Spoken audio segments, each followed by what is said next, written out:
I had barely stepped out of the taxi when I saw them. My name is Maria. I was 34, 13 years into the Marine Corps, and I thought I was coming home. Two figures on my front porch, framed by late afternoon light like a scene staged for my arrival. My father sat in his porch chair with a beer balanced on his knee. Beside him, my brother Chad leaned against the railing, another beer in his hand, smiling the way he always did when he thought he'd gotten away with something. I stood at the bottom step with my sea bag still slung over my shoulder. My boots were dusty from Okinawa. I'd imagined the simple comfort of home, a key in my pocket, a door that opened, a quiet place to set my things down. Chad lifted his bottle in a mock salute. "Well," he drawled, "look who finally remembered where she lives." "Dad," I said, keeping my voice even. "Chad." Dad didn't stand. He didn't hug me. He just watched me with that hard, measuring stare I'd known my whole life. Chad took a sip, then snorted into his beer. "We sold your house, sis," he said. "Try to keep up." For a second, my mind refused to translate it. "Sold. Your house," like he was talking about a car. I looked at my father, waiting for him to correct him, to say, "He's joking." Dad tipped his beer back, took a long swallow, and said nothing. They laughed, not nervously. They laughed like people who believed they'd already won. "What are you talking about?" I asked. I heard myself staying calm. The Marine in me knew if I let my emotions take the wheel, I'd crash. Dad set his bottle down with a small thunk. "Don't make this harder than it has to be." "Harder," I repeated. "You're telling me you sold my house while I was overseas." "Your brother needed help," Dad said, and his voice turned righteous. "Family sacrifices for family. You weren't here. You didn't need the place. So you sacrificed my home," I said. Chad's smile widened, bold because Dad was backing him. "It's not like you were coming back anytime soon." "I came back today," I said. Dad leaned forward, elbows on his knees, and delivered the line like he'd rehearsed it. "You're homeless now," he said flatly. "Go stay on base, or wherever it is you people stay." The insult landed first. You people. Like my service made me some kind of outsider. Then the rest of it. Homeless, as if my life could be erased with a signature and a laugh. My hands tightened around the strap of my sea bag.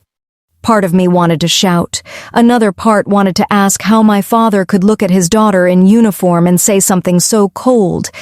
Instead, I did the last thing they expected. I smiled, not a sweet smile, not a forgiving one. A slow, steady smile that made Chad's grin falter and made my father's eyes narrow. Dad snapped. "What's so funny?"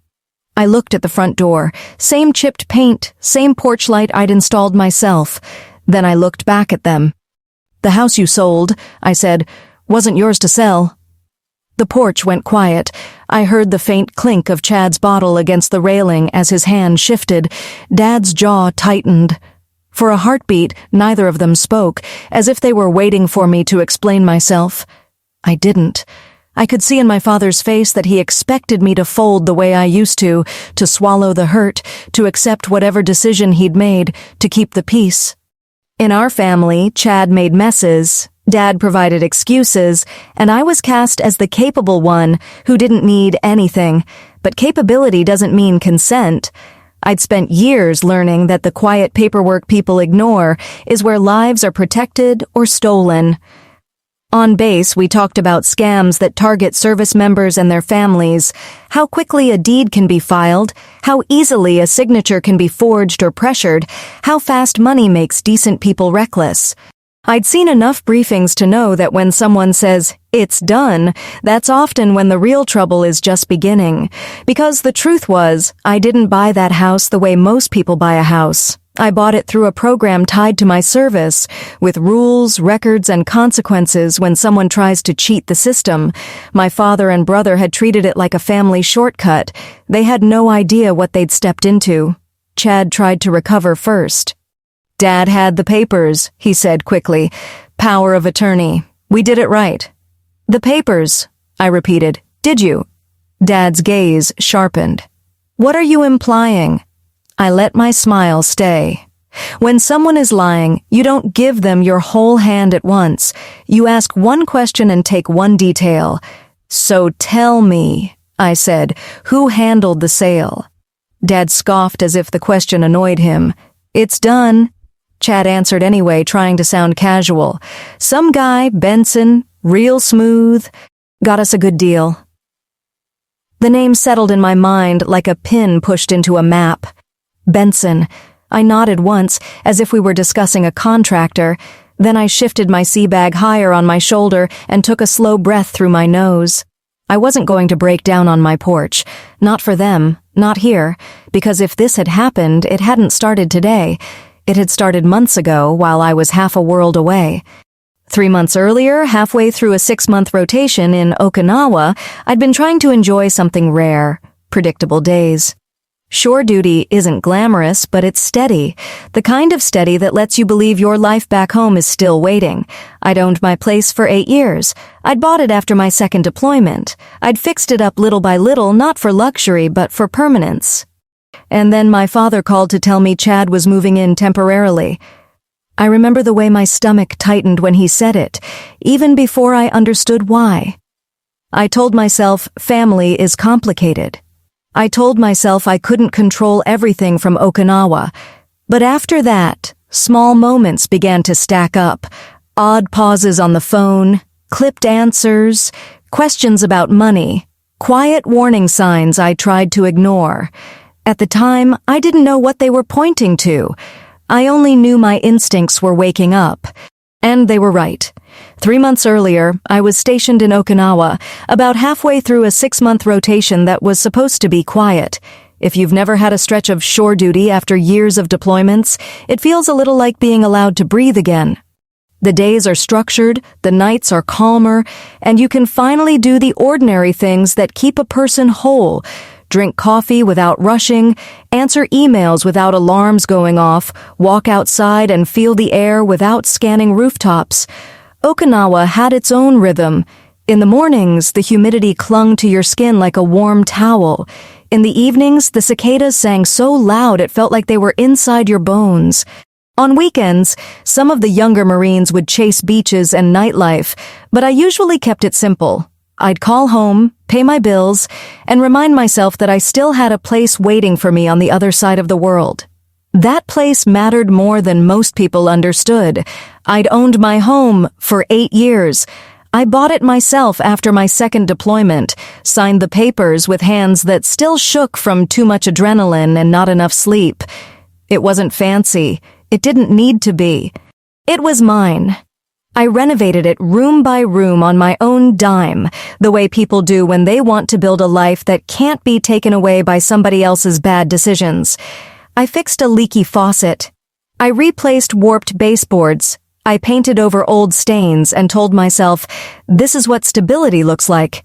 Growing up, stability was never something we had in abundance. My father always talked about family like it was a rule book, but somehow the rules didn't apply evenly. Chad, my older brother, was the kind of man who collected second chances like loose change. When he lost a job, it was because his boss didn't appreciate him. When he got dumped, it was because the woman couldn't handle him. When he needed money, it was because the world had been unfair. And my father, God help me, always made room for him. So when Dad called me in Okinawa and said, "Your brother's moving in for a while," I felt my stomach tighten before my brain caught up. "For a while," I repeated, already knowing that phrase meant something different in our family. "He's just getting back on his feet," Dad said. He had a rough patch. Chad was always having a rough patch. Rough patches were practically his personality. "Dad," I said carefully, "that house is mine. I'm not saying Chad can't stay there, but I need to know what's going on." "He's your brother," Dad snapped, the way he did when he wanted the conversation to end. "And you're not even using the place." That was the first little cut, not using it, as if a home only mattered if your body was inside it at that exact moment. I told myself to keep the peace. I told myself I could manage it from afar. I told myself that if I made a big deal out of it, I would become the villain in a story where Chad was always the fragile hero. so I asked questions in small, polite ways. "How long is he staying?" I asked. "As long as he needs," Dad answered. "What's he doing for work?" I asked. "He's figuring it out." "Is he paying anything toward the bills?" Dad exhaled like I was a child nagging him. "He's your brother. Stop keeping score." I wasn't keeping score. I was trying to protect the one thing I'd built with my own hands. After that, my calls home started to feel off. Sometimes Dad would answer the phone sounding irritated, like I was interrupting something important. I'd be standing outside the barracks, watching the sky shift toward dusk, and I'd hear his voice clipped and impatient. "What?" he'd say. Not hello, not how are you, just what. "Dad, it's me," I'd reply, and I'd swallow the sting like I always did. "Just checking in." "Everything's fine," he'd say immediately, too fast. "We're busy." Busy doing what? I wanted to ask. Busy spending my life without me. If Chad was in the background, I'd hear laughter, the clink of bottles, the sound of a television turned up a little too loud. Sometimes I'd hear him say my name like it tasted bitter. And once, just once, I heard something that made my chest go tight. I was on the phone with Dad asking about the house, asking if the mailbox was getting overstuffed, asking if the lawn was being cut. Dad gave short answers. Then, behind him, a voice I didn't recognize said, "Clear as day. Has she sent the money yet?" The line went silent for a beat. Then, click. The call disconnected. I stared at my phone like it had insulted me. In the military, we're trained not to ignore patterns. We're trained to pay attention to what doesn't fit. But family has a way of making you doubt your own instincts. Family makes you tell yourself you're being dramatic. Family convinces you that your gut feeling is just anxiety. So I tried not to overthink it. I tried to give them grace. I tried to tell myself maybe it was the TV, maybe it was a neighbor, maybe I'd misheard. But the unease didn't go away. It lived in the back of my mind, quiet but steady, like a low-engine hum you can't shut off. In my work, there's a phrase we use, "If it feels wrong, it usually is." I didn't want that to be true about my own father. Then, a few days before my scheduled homecoming, my phone buzzed with a message from Dad. It was short. No greeting, no heart, no, "I miss you. Call us before you come home." That was it. I read it 3 times, and each time it felt colder, like an order, like a warning. I texted back, "What's going on?" No response. I called. It rang and rang, then went to voicemail. I waited an hour and called again. Voicemail again. I sat on my bunk with my phone in my hand, listening to the hum of the air conditioner and the distant sounds of other people living their lives.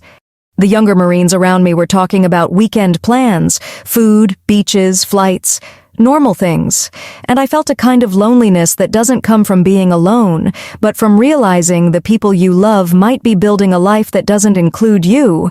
I could have pushed harder right then. I could have called 10 times. I could have demanded answers. I could have contacted a neighbor, asked someone to check the house, requested public records. There are ways to do those things, even from overseas.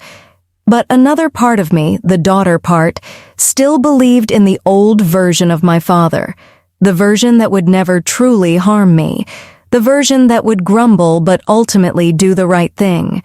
So I told myself, maybe Dad's just stressed. Maybe Chad did something stupid. Maybe it's something simple. My flight was already booked. My leave was approved. I had counted the days. I had packed my sea bag with the careful precision of someone who's done it 100 times, folded uniforms, spare boots, small gifts for people back home, a few photos I kept tucked away. All the while, that text sat on my screen like a shadow. "Call us before you come home." When the day arrived, I boarded the plane with the same steady face I wore on duty. I slept in short bursts. I stared out the window at endless clouds and tried to convince myself I was heading toward rest. But somewhere in my chest, the warning feeling grew sharper. Because I knew my family. I knew the look people get when they've done something terrible and they're waiting to see if they can talk their way out of it. I'd seen it on strangers. I'd seen it on men who thought they could charm their way past consequences. I just never expected to see it on my own porch. And when I finally landed, when I finally climbed into a taxi and gave the driver my address, I remember watching the street slide past and thinking, please let this be nothing.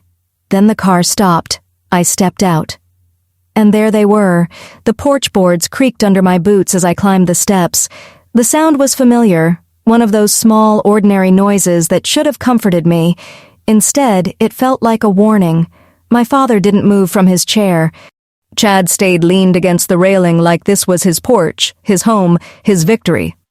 I set my sea bag down slowly, right beside the welcome mat I'd bought years ago.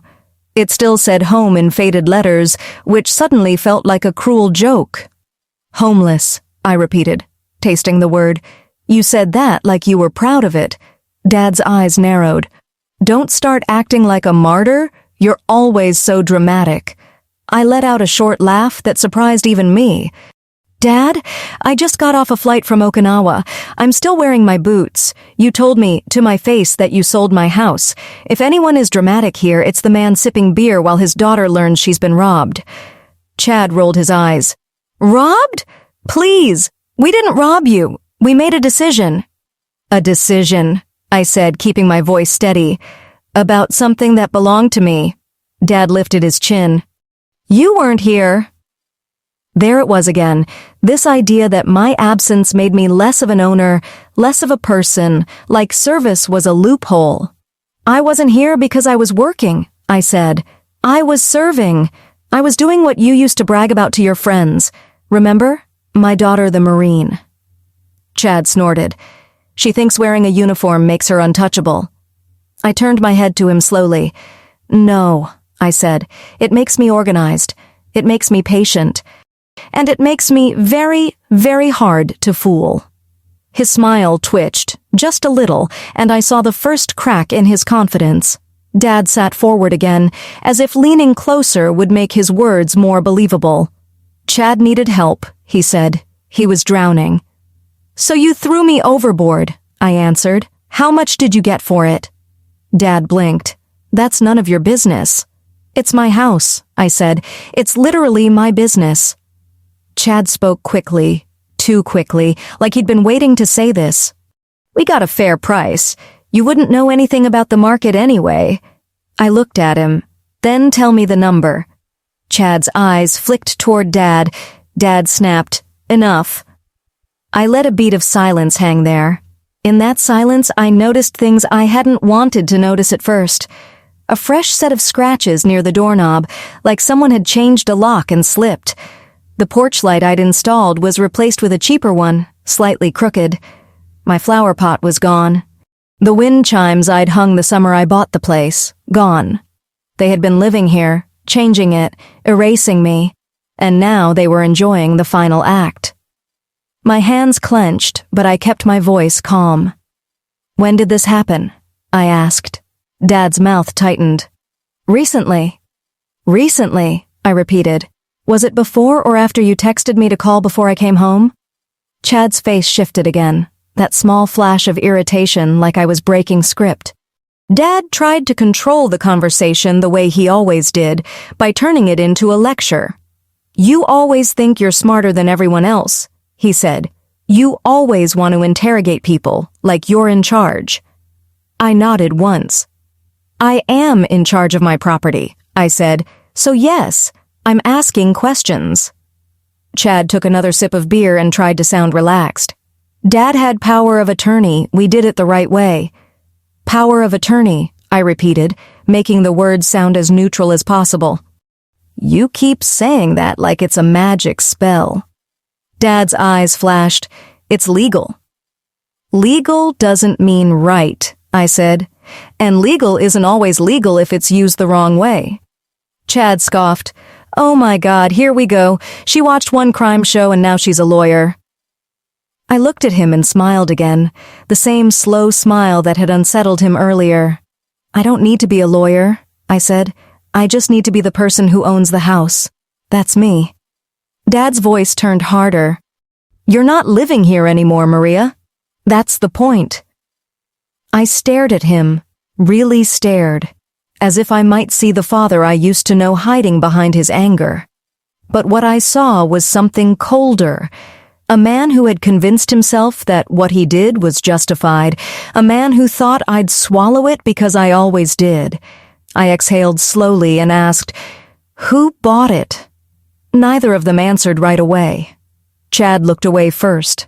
Dad's fingers tapped once on his knee. That hesitation told me more than their words. If this had been a normal sale, if such a thing could ever be normal, they would have bragged. They would have said, "Nice couple, good offer, easy close." They would have tried to make it sound respectable. Instead, they hesitated like children caught with a hand in the cookie jar. Chad finally muttered, "Some woman." Dad glared at him as if he'd revealed too much. I nodded slowly. "And who handled it?" Chad blurted. "Benson," and then shut his mouth like he regretted it immediately. My stomach tightened, not because I recognized the name from personal experience, but because it fit the pattern I'd been sensing for weeks.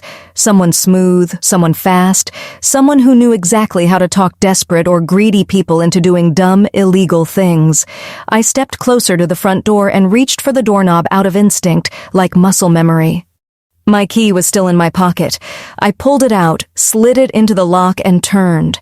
It didn't move. The lock had been changed. There's a special kind of rage that rises up when you realize someone has literally locked you out of your own life. For a second, my vision blurred. I swallowed hard, forcing my breath to stay even. Chad laughed. "Oh, honey, your key doesn't work anymore. This isn't your house." I turned to face him. "It is," I said softly. "And you just made this easier." Dad stood up then, finally, his chair scraping the porch. "Get off the property," he barked. "You're not going to come here and—" The door behind him opened, and a woman I'd never seen before stepped into the doorway, blinking in the sunlight like she'd been inside too long. She was in her late 30s or early 40s, wearing a light cardigan and holding a coffee mug. Her hair was pulled back and her eyes were cautious. Not cruel, not smug, just uncertain. She looked at my father, then Chad, then me. "Is everything okay?" she asked, and her voice had the tight politeness of someone who has walked into a situation she did not expect. Chad brightened instantly, like a dog that heard its owner come home. "Emily," he said, sweet as syrup, "it's fine, just family stuff." Family stuff, like it was a disagreement over dinner plans, not a felony in progress. The woman, Emily, stepped forward a little, still holding her mug. She looked at me again, and something in her expression softened. "Hi," she said carefully. "Can I help you?" I could hear in her voice that she didn't know the full story. She might not have known any story at all beyond what my father and brother had fed her. I took a slow breath and kept my tone calm. "My name is Maria," I said. "This is my house." Dad snapped, "Don't listen to her." Chad cut in quickly. "She's confused. She's been away. She's making a scene." Emily's eyes widened and she looked down at my boots, at my posture, at the way I was holding myself.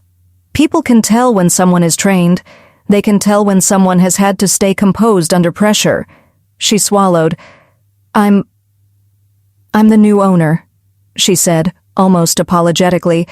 "I bought the house, the paperwork." "I know," I said, and I met her eyes. "And I need you to understand something. Paperwork can look official and still be wrong." Her grip tightened on her mug. "What are you saying?" I glanced at my father and brother. They were watching Emily like predators watch a newcomer, hoping she'd take their side so they could hide behind her. I turned back to her. "I'm saying you may have been lied to," I said, "and so have I. But the difference is, I can prove it." Dad's face reddened. "Maria, stop. You're going to ruin this." I looked at him, and my voice dropped, calm as ice. "You already ruined it," I said. "I'm just the part you didn't plan for." Emily's lips parted. "I don't understand. The agent said—" "Who was the agent?" I asked. Emily hesitated. "His name was Benson." There it was again. The same name, now confirmed by the person standing inside my home. My heart did a slow, heavy beat. I felt something shift, not just anger, but clarity. This wasn't only a family betrayal. This was a scheme. And Emily wasn't the enemy. She was another victim. I nodded once, then looked from Emily to my father to Chad. "Okay," I said, "now we're going to do this properly." Chad scoffed, trying to recover. "And how exactly are you going to do that? You're not even on the deed anymore?" I lifted my chin. "We'll see," I said, and my smile returned, steady, controlled, and full of certainty.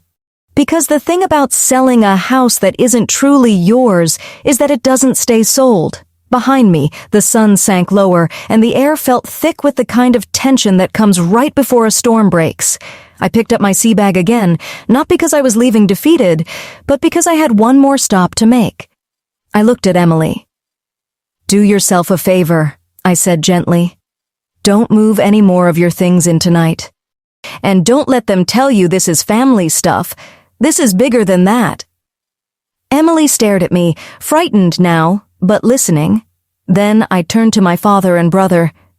"I'll be back," I said, "and next time, it won't be just me asking questions."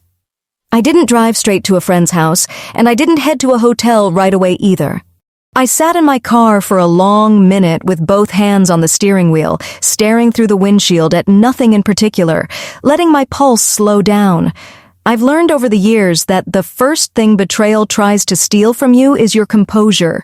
If it can get you to react, to scream, to cry, to make a scene, then it can turn you into the problem. I wasn't going to give my father and Chad that gift. Instead, I did what I'd been trained to do since I was a young woman learning how to hold my ground. I started building a timeline. On the passenger seat, my phone buzzed again and again. Calls, messages. Chad, no doubt, trying to intimidate me back into the role he preferred. Quiet, compliant, gone. My father, too, probably, ready to lecture me about family loyalty, as if loyalty is a one-way street. I didn't answer. I opened my notes app and typed Benson. Then I typed the date Dad had texted me. "Call us before you come home." Then I typed Okinawa. Then I typed a simple question. How did they do it? Most people don't realize how much of life is paperwork.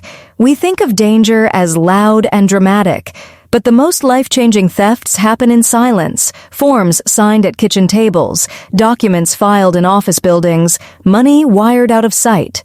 The person who stays calm has the advantage. I drove to a motel, one of those plain places near the highway with thin curtains and parking lot lights that never fully go out. I paid in advance, carried my sea bag in, and locked the door behind me. The room smelled faintly of old detergent and stale air, but it was quiet. Quiet was what I needed. I sat on the edge of the bed, pulled my laptop from my bag, and logged into everything I could. Mortgage information, tax records, any emails I had saved. All the boring, unglamorous proof that a home had been mine long before my father and brother decided it wasn't. Then I did what people forget to do when they're overwhelmed. I started with what I knew for certain. I knew my home had been bought through a program tied to my service. When I purchased it, the lender had explained the protections and the obligations. It wasn't a casual arrangement. There were rules. Not because the government wants to control your life, but because they want to prevent abuse, especially abuse that targets service members who are deployed or stationed far away. That night, sitting in that motel room, I felt the first flicker of something besides anger. Relief?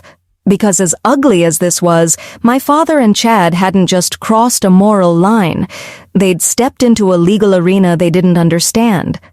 And the law, when it's applied correctly, doesn't care about family excuses. The next morning, I woke up early.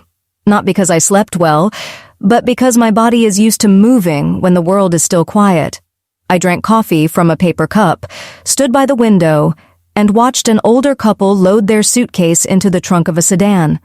The woman adjusted her husband's collar the way wives do after decades together. It made my chest ache in a strange way, because I realized how deeply I'd wanted to come home to something like that. Simple love, simple safety. Instead, I'd come home to a porch full of laughter at my expense. I made calls, not frantic calls, purposeful ones. I reached out to the county offices that handled property records and asked for the transaction details. I requested whatever public records I could access quickly. I called the lender's customer service line and asked questions that would sound ordinary to most people, but mattered to me. When was a sale initiated? Was the loan paid off? Were there flags on the account? Were there protections triggered by my military status? Some answers took time. Some people couldn't tell me much without specific paperwork. That was fine. I was patient. Then I called a number I'd kept saved for years, an office that had helped other service members when life back home got messy. The voice on the other end was calm, professional, and after I explained what happened, she didn't react the way friends react. She didn't gasp. She didn't say, "Oh my God." She said, "Okay, let's walk through this." She asked me to describe exactly what my father had said, exactly what Chad had said, exactly how the buyer, Emily, had presented herself. When I told her the name Benson, there was a pause, not a dramatic pause, a note-taking pause. "Do you have his full name?" she asked. "No," I said. "Not yet." "All right," she replied. "Do you have anything in writing from your father or your brother? Texts?" "I do," I said. "And I can get more." She told me the next steps. Gather documents, avoid direct confrontation, keep communication in writing if possible, and, most importantly, file an official report with local authorities. Not because the police solve every problem overnight, but because paper trails matter. Then she said something that stayed with me. "When families do this," she said, "they rely on shame. They rely on you not wanting to expose them. But what they've done isn't private. It's a legal act. Treat it like one." I thanked her and hung up, then sat for a long moment in silence. I thought about my father, about the man who taught me how to ride a bike, who clapped when I graduated high school, who cried, quietly, when he thought no one could see, when I left for boot camp. That father felt like a story I'd once read, not a person I was dealing with now. I thought about Chad, about his smirk on the porch, about the way he had enjoyed saying homeless like it was a punchline. And then I thought about Emily. Emily's face was the one thing from that porch scene that didn't look guilty. She looked confused, nervous, a little embarrassed, like she'd walked into a family dispute and didn't know where to put her eyes. She wasn't celebrating. She wasn't mocking me. She had been told a version of the story. She'd signed papers believing she was buying a house legitimately, and now she was standing in the middle of something that could cost her money, security, and peace. That's the part people don't always understand about schemes like this. They create collateral damage, not just the target, but anyone who happens to get pulled into the orbit of a con artist. If Benson was the one orchestrating it, then Emily was likely just the latest person to be used. By midday, I had enough of a plan to move. I drove to a government building with a parking lot that always looks a little too bright, like the sun is reflecting off 1,000 dull windows. Inside, the air smelled like paper and old carpet. People sat in rows holding folders, waiting for their names to be called, living inside their own quiet crises. When it was my turn, I spoke in plain language. "My father and brother sold my home while I was stationed overseas," I said. "They claim they had authority. I believe documents were misused or falsified. There is a buyer now living there. I have reason to believe a third party facilitated the sale." The person I spoke with didn't look shocked. He looked focused. He asked questions, typed notes, and told me what I already knew. They would need documentation, dates, names, copies, proof. "Do you have the name of the person who handled the sale?" he asked. "Benson," I said. His eyes flicked up briefly. "That's all?" "For now."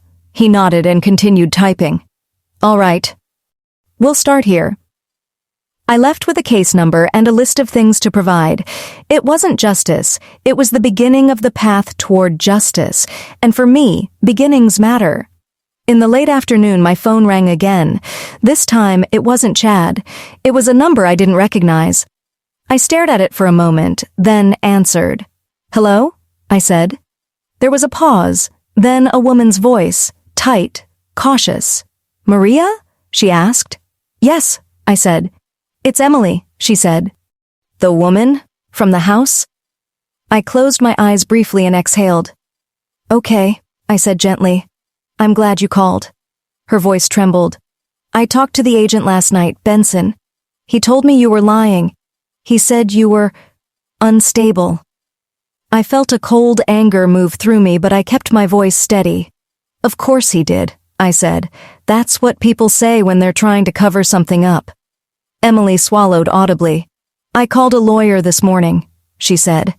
"I just wanted someone to explain what's happening, and he asked me a few questions and then he got very quiet." "What did he say?" I asked. "He said," Emily replied, "that if what you're saying is true, the sale could be invalid. He said I might not actually own the house, and then he asked me if I knew anything about VA loans." There it was, the moment the story shifted for her, the moment she realized this wasn't a simple misunderstanding. "Yes," I said. "That's exactly what I'm saying. My purchase and ownership are tied to my service. It changes how this should have been handled." Emily's breath hitched. "So what do I do?" I looked out the motel window at the traffic moving steadily, normal life continuing like nothing had happened. "You do the same thing I'm doing," I said. "You stop listening to Benson. You document everything. And you let your lawyer talk to the right people." "Are you going to press charges?" she asked, and her voice sounded like someone asking if the ground is about to give way beneath her. I paused for a moment, because that question carried more weight than she probably realized. Press charges against my father, against my brother. Some people think family should be protected from consequences no matter what, but what they had done wasn't a family argument, it was theft. "I'm going to tell the truth," I said, "and I'm going to follow the process. Wherever that leads, that's where it leads." Emily was quiet. Then she said softly, "I'm sorry. I didn't know." "I believe you," I said. "And I'm sorry too. You didn't deserve to be dragged into this." When I hung up, I sat very still for a long time, because now it wasn't just my word against my father's. Now there was a second person, a buyer, who had spoken to a lawyer and started asking the same questions. The net was beginning to tighten, and my father and Chad still thought they were safe. They thought shame would keep me quiet. They thought I would choose peace over accountability. They were wrong. That night, I didn't sleep so much as drift in and out of a shallow, watchful state, the way you do when your mind won't stop replaying a moment you wish you could rewind. Each time I closed my eyes, I saw my father's face on that porch, calm, almost satisfied, while he told me I was homeless. I saw Chad's grin, the way he lifted his beer like he was celebrating a small holiday, and then I saw Emily in the doorway, clutching her mug, looking like a woman who had bought a dream and walked straight into a trap. Around 2 a.m, I sat up in the motel bed and switched on the lamp. The yellow light made the room feel smaller, but it also made the world feel real again. I pulled my laptop closer and opened a folder I'd created earlier. House. It wasn't glamorous. It wasn't cinematic. It was a list of documents, dates, and simple facts, the kind of boring truth that can save you. I started with what I already had on my phone, screenshots of Dad's message, "Call us before you come home," missed calls, a couple of short texts Chad had sent over the last few months, nothing incriminating at first glance, but enough to show a pattern, vague answers, deflections, little digs meant to keep me off balance. I saved everything into the folder, labeled, dated, backed up twice. When you've been trained to write reports, you learn this. Feelings don't hold up in court. Records do. In the morning, I took my coffee outside and sat on the curb near my car, watching the sun creep over the motel roof. A few doors down, an elderly man shuffled toward the ice machine in slippers, moving slowly, carefully, like each step was a negotiation with his knees.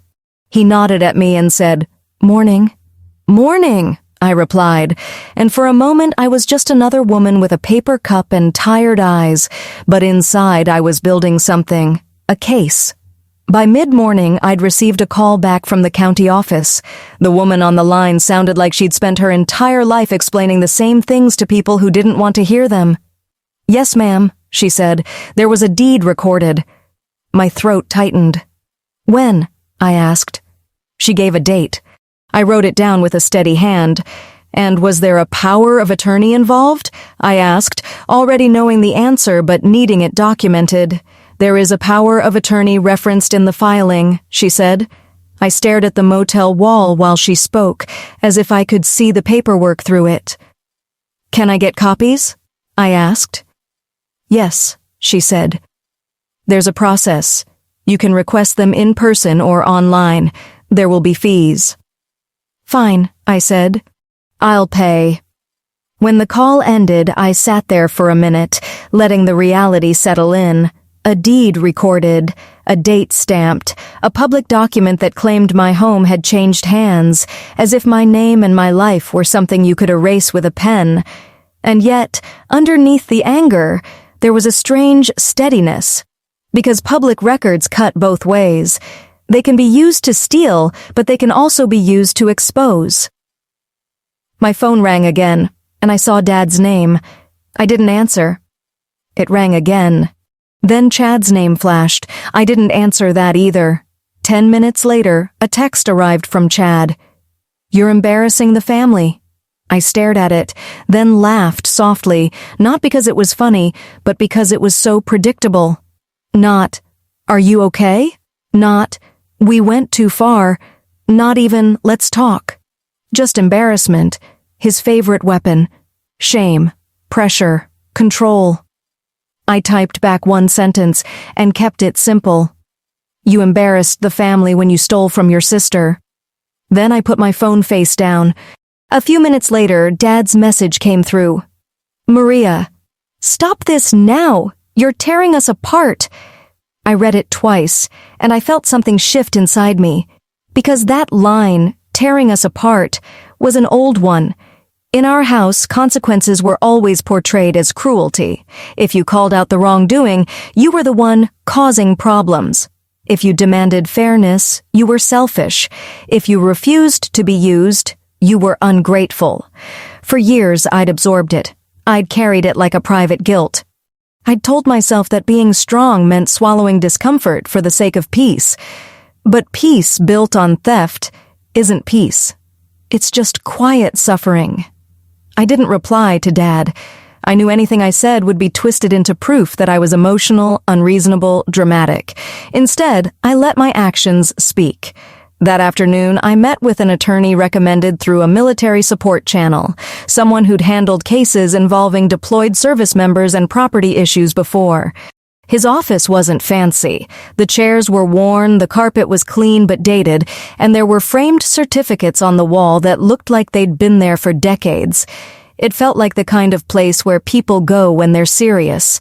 He shook my hand, looked me in the eyes, and said, "Tell me what happened." So I did. I told him about Okinawa, the phone calls, the text message, the porch scene, the lock that didn't turn, the name Benson, and the buyer in the doorway. He didn't interrupt. He took notes, asked for exact dates, asked how long I'd owned the home, asked whether I'd ever signed anything giving my father permission to sell. "I never gave permission to sell," I said. "Not once." He nodded. "And your father is claiming power of attorney." "That's what he said," I replied. The lawyer leaned back in his chair and folded his hands. "Power of attorney can allow someone to do certain things," he said, "but it doesn't give them a free pass to commit fraud, and it doesn't erase your rights as the owner." I felt my shoulders ease a fraction. "What about the buyer?" I asked. "Emily. She seems blindsided." He nodded. "She may be a bona fide purchaser, meaning she bought in good faith," he said, "or she may be another victim. But if the transaction is tainted, there are paths to challenge it."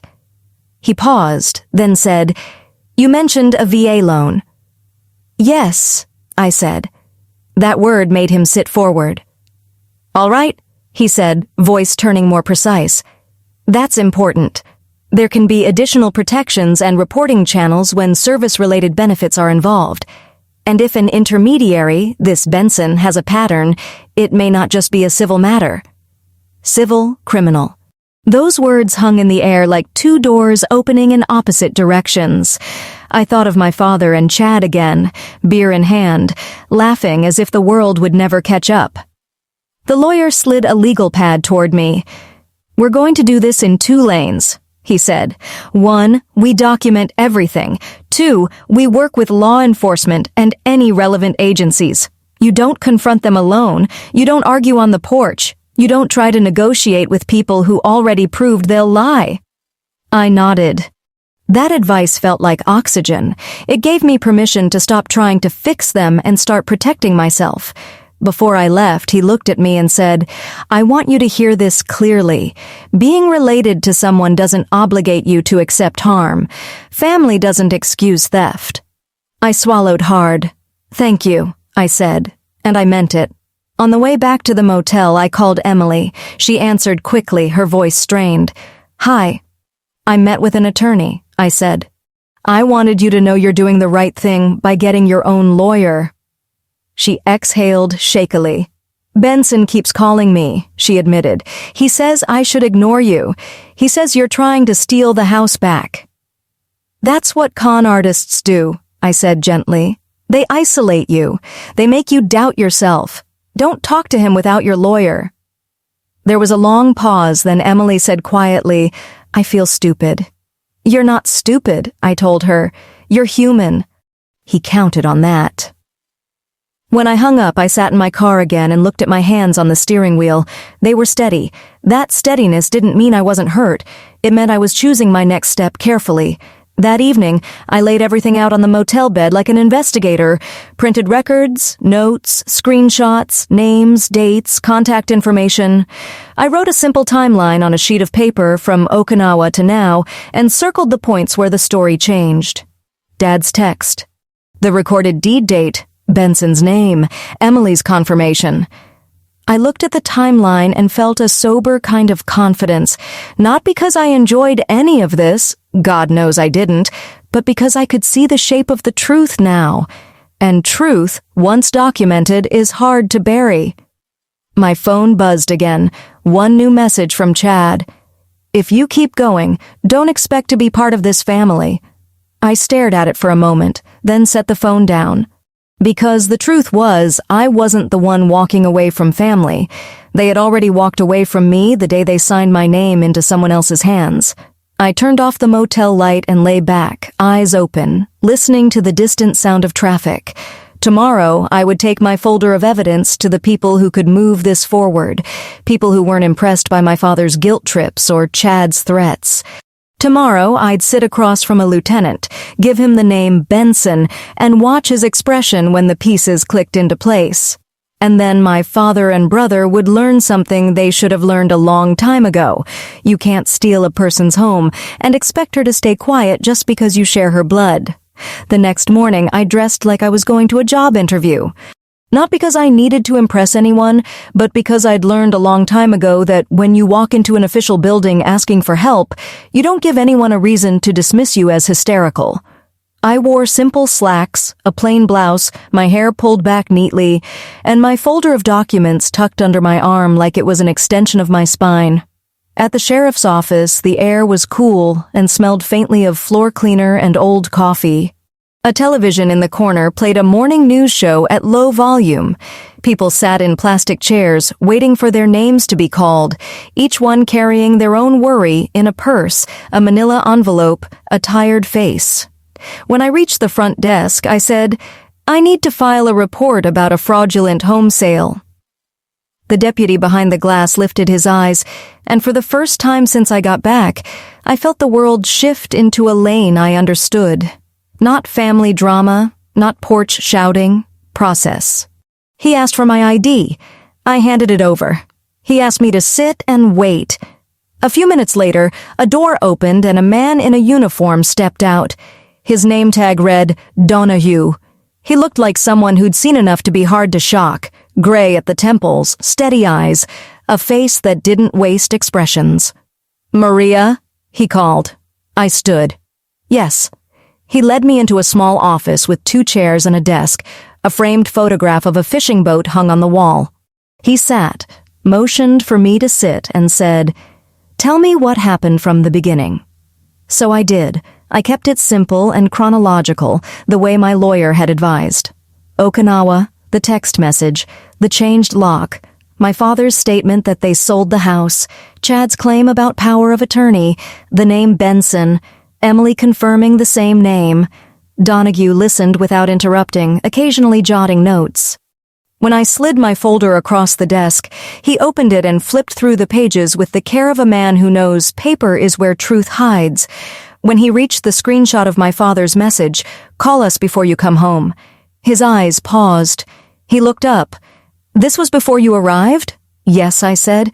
"And your father told you to your face you were homeless now?" "Yes." Donahue's mouth tightened slightly, not sympathy exactly, recognition. He'd heard versions of this story before, maybe not with a Marine daughter, but with people who thought they could take what wasn't theirs and talk their way out of it. He turned another page. "Do you know the full name of Benson?" "No," I said. "Not yet." But he presented himself as the agent or facilitator for the sale. Emily dealt with him directly. Donahue leaned back in his chair and tapped his pen once, thinking. "Here's what I can tell you," he said. "Family members committing fraud is more common than people think. Folks assume blood protects them from consequences. It doesn't." I swallowed. "What happens next?" I asked. "We open a case," he said. "We gather statements. We request records. We figure out whether the power of attorney was valid and whether it was used appropriately. If there's evidence of forgery, coercion, or misrepresentation, it becomes a criminal investigation." I nodded. "And Emily?" I asked. "Emily is potentially a victim too," he said, "but she's also in possession of the property right now. That complicates things. It doesn't mean you're without options. It means we handle it carefully." Carefully. That word mattered. I didn't want Emily punished for trusting the wrong people. I wanted the people who did the wrong thing to face it. Donahue slid my folder back toward me. "I'm going to have someone take a formal statement," he said. "And I'd like you to give me a list of every contact you've had. Your father, your brother, any texts, any calls, also your lawyer's info." I handed him my attorney's card. "He told me not to confront them directly," I said. Donahue nodded once. "Smart man." After the formal statement and the paperwork, I walked out of the sheriff's office feeling something I hadn't felt since I landed. Not relief exactly, but traction. Like my feet were finally on solid ground. In the parking lot, my phone rang. "Emily," I answered. "Hi," I said. Her voice was tight and rushed. "Maria, I'm sorry to bother you, but something's happening." My heart steadied instead of racing. "Talk to me," I said. "I met with my lawyer," she said. He says the situation is serious. He wants me to stop communicating with your father and brother directly, but they're calling me constantly. Chad showed up at the house this morning like it's still his." "Is he there now?" I asked. "No," she said, voice trembling. "He left, but he said things. He said you're trying to ruin them. He said if I cooperate, they'll make it worth my while." My stomach clenched. "Did he offer you money?" I asked. "I don't know," she said. "He didn't say a number. He just implied, like, they could fix everything if I stay quiet." "That's not fixing," I said. "That's covering." Emily inhaled shakily. "My lawyer wants to meet," she said. "All of us. You, me, our lawyers. He said it needs to be done with law enforcement present because he doesn't trust them." I looked out at the road, the morning sun bright on the asphalt. "That's a good instinct," I said. "I just filed a report. I can talk to the lieutenant about being present or having a deputy there." Emily's voice softened. "Thank you," she said. "I really didn't know, Maria." "I believe you," I told her. "And you're doing the right thing." We agreed on a plan for the next day, a meeting at the house with Emily's attorney, my attorney, and a deputy present to keep things civil and documented. Emily would not be alone. I would not be alone. And my father and Chad would not get to control the story with their charm and their shouting.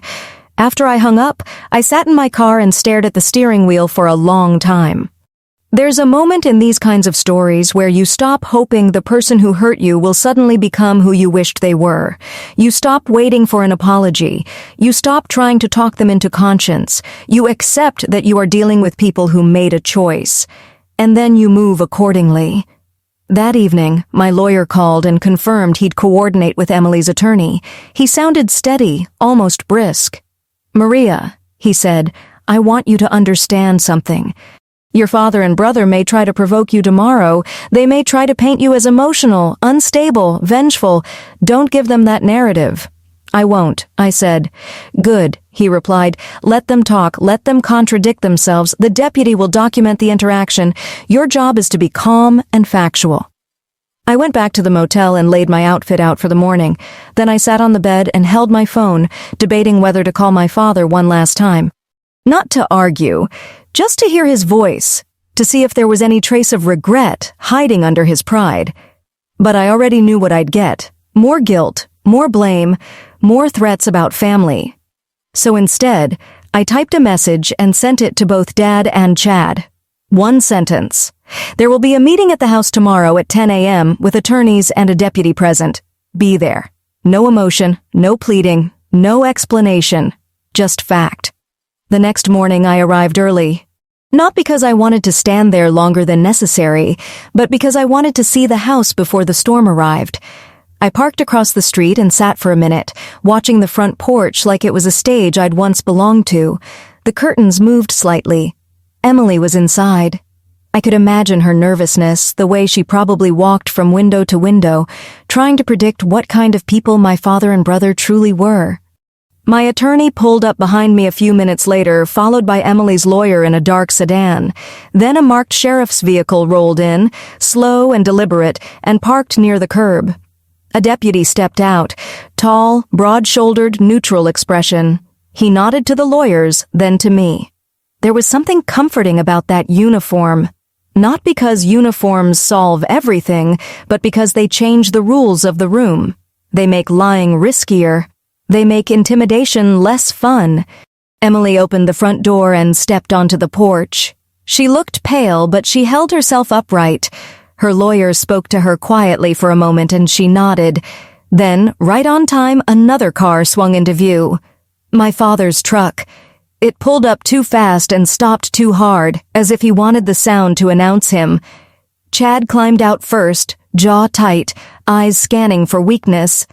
My father followed, looking angry before he'd even reached the sidewalk. And for the first time since I'd come home, I didn't feel like the girl on the porch being laughed at. I felt like a woman standing inside the truth with witnesses. Dad saw the deputy and froze for a fraction of a second. Chad's eyes flicked to the lawyers, then to Emily, then to me. His confidence wavered, and I could almost hear the calculation in his mind. How do we spin this now?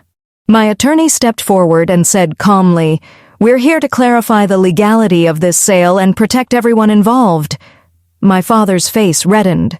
"This is ridiculous," he snapped. "This is family." The deputy's voice cut through, calm but firm. "Sir," he said, "today you will speak respectfully and you will let the attorneys do their jobs. If you can't do that, you can leave." Chad opened his mouth, probably to make a joke, but he stopped when he saw the deputy's expression didn't change. Emily stood slightly behind her lawyer, clutching her arms as if holding herself together. She looked at my father and brother with a new kind of awareness, the awareness of someone who realizes she has been used. My father pointed at me. "She's doing this to punish us," he barked. "She's always been spiteful." I didn't respond. I didn't have to. Because the more he spoke, the more he showed exactly who he was, and the deputy was listening. If you've lived long enough, you know there are moments that change the shape of a family forever. That morning on my porch, with lawyers and a deputy standing between us, was one of those moments. My father kept insisting it was family business. He said it over and over, as if repeating it could turn a recorded deed into a private misunderstanding.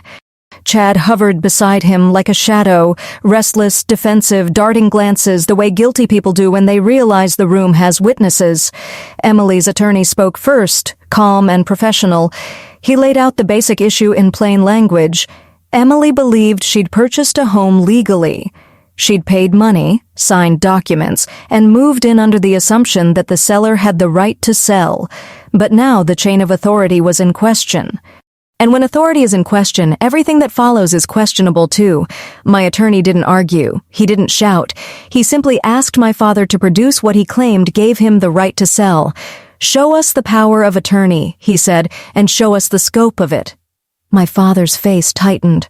"I don't have to show you anything," he snapped. The deputy's voice remained even. "Sir," he said, "you're being asked to provide documentation relevant to a disputed property transaction. If you have it, now is the time." Chad tried to jump in. "We already did this," he said quickly. "It's done. She's mad because she wasn't here." Emily's attorney turned his head slightly and looked at Chad the way a teacher looks at a student who's talking out of turn. "Ma'am," he said to me, "you were deployed?" "I was stationed overseas," I answered. "Yes." He nodded as if checking a box. Then he asked the question that made Chad blink. "And did you, either of you, disclose that to Emily before the sale? That the owner was overseas and not present?" Chad opened his mouth, then shut it. My father shifted his weight. "That's not relevant," he muttered. Emily's attorney didn't raise his voice. He didn't need to. "It can be very relevant," he said, "especially if it suggests concealment or misrepresentation." I watched Emily as he spoke. Her eyes were glossy, but she wasn't looking at me with anger anymore. She was looking at my father and brother with a dawning, sickened understanding, like she was finally seeing the trapdoor under her feet. At one point, Dad pointed at me again and said, "She's always been cold. She thinks because she's a Marine, she's better than us." I didn't flinch. I just said softly, "Dad, I came home and you told me I was homeless. You laughed. That's what happened." The deputy wrote something down. That was the moment my father's confidence cracked, not dramatically, not with tears, but with a subtle shift. He glanced at the deputy's pen, then at the attorney's, and you could almost see him realizing that his usual tools, guilt, anger, authority, weren't working here. Because paperwork doesn't respond to shouting.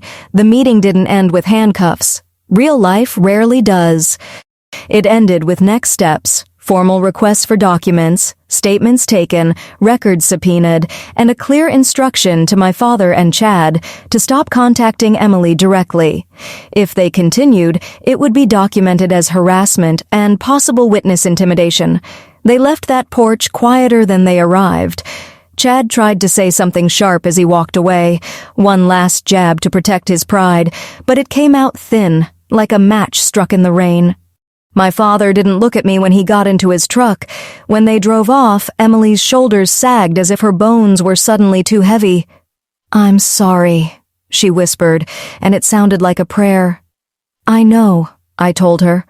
"I know you didn't know." Over the next few weeks, life became a strange mix of ordinary routines and extraordinary phone calls. I went to the sheriff's office twice more to provide additional documentation. My attorney called with updates, and each update felt like another nail sealing the truth into place. The county records confirmed the timeline. The power of attorney my father claimed to have was examined more closely, and questions piled up. How it was executed, what it actually authorized, whether it was notarized properly, whether signatures matched, whether anyone pressured anyone else. Meanwhile, Emily's lawyer moved quickly to protect her. She wasn't the villain. She was the person who'd paid good money for what she believed was a legitimate purchase. The legal system, at its best, tries to sort out harm without creating new harm, though the process is never painless. And then Benson's name came back around, the way it often does when something is bigger than one family. The lieutenant told me, carefully, that my case wasn't the only one where that name appeared. I wasn't given gossip. I was given a fact. There were patterns. There were complaints. There were similar circumstances. In other words, I hadn't just stumbled into a family betrayal. I'd stumbled into a method. That's what con artists rely on. Repetition. They use the same steps on different people until someone finally forces the steps into the light. I won't pretend the emotional part was easy. There were nights I sat on the motel bed and stared at the wall, thinking about Thanksgiving dinners from years ago, about the father who used to fix my bike chain, about the brother who used to run behind me when I learned to ride without training wheels. Grief isn't always about death. Sometimes it's about realizing the people you loved have become people you can't trust. There were also moments of doubt, not about what happened, but about what I was doing. A lifetime of keep the peace doesn't disappear overnight. Sometimes I'd hear my father's voice in my head. You're tearing the family apart, but then I'd hear my own words on that porch. You tore it apart when you stole from me. And I'd remember something many older folks already understand. Peace bought with silence is not peace. It's surrender. As the investigation and legal work continued, the practical outcome became clearer. The sale was challenged. The legitimacy of the transaction was questioned in formal channels, and the pressure began to shift away from me, away from the angry daughter story my father wanted, and onto the facts. Emily didn't stay in the house, not because she was forced out overnight, but because she didn't want to live inside a legal storm. She moved into a short-term rental and focused on recovering her money through her own legal avenues. I respected her for that. She didn't lash out at me. She didn't cling to denial. She chose reality even though it hurt. And my father and Chad? They learned that the law doesn't care about family titles when signatures don't match and stories don't hold up. There was no satisfying movie scene where they suddenly apologized with trembling voices and begged for forgiveness. If you're older, you know life rarely wraps things up in a neat bow. What I got instead was something quieter but stronger. Accountability moving through the system, step by step, with evidence. In time, I was able to return to my home, not as a woman begging for entry, but as the owner whose name belonged on that door. The first thing I did wasn't to redecorate, it wasn't to celebrate, it was to stand in the living room, take a deep breath, and let the silence settle. Then I changed the locks again. Properly, legally, with my own hands. I cleaned the porch, replaced what had been taken, and fixed the little crooked things my father and Chad had altered, as if they were rewriting me out of my own life. Every small repair felt like stitching myself back together. And in the quiet of that first week home, I made a promise to myself. I would never confuse endurance with obligation again. If there's a lesson in my story, it isn't, don't trust anyone. It's more honest than that. It's this, trust is precious, and it should be guarded with both love and boundaries. Sometimes the most loving thing you can do, for yourself and for the truth, is to stop protecting people from the consequences of their choices. To those of you listening who are older, who've carried family burdens for years, who've been told to let it go for the sake of peace, I see you. I know how heavy that advice can be, but peace that requires you to disappear is not peace. Thank you for staying with me through this story. I wish you good health, steady hearts, and homes filled with safety and warmth. And if this story meant something to you, if it reminded you that your dignity matters, please subscribe so you don't miss the next one.